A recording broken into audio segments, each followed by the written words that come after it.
大家好，我今日會讀一本書，叫做《小金魚逃走了》。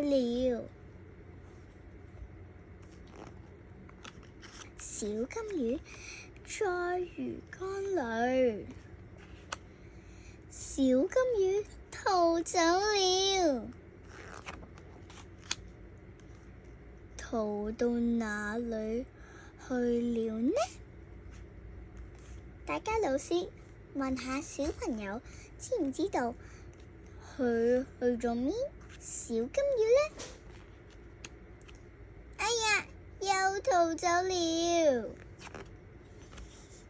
小金魚躲在哪裏呢？哎呀，又逃走了！現在小金魚在哪裏呢？你看，又逃走了。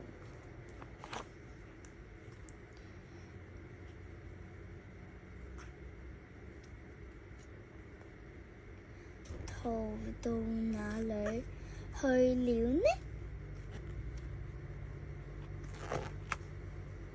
小金魚躲在哪裏呢？小金魚在哪裏呢？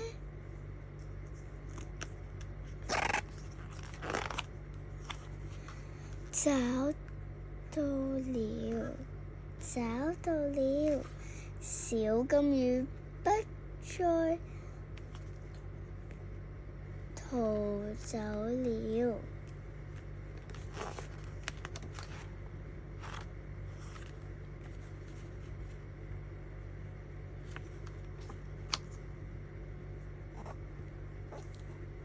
拜拜。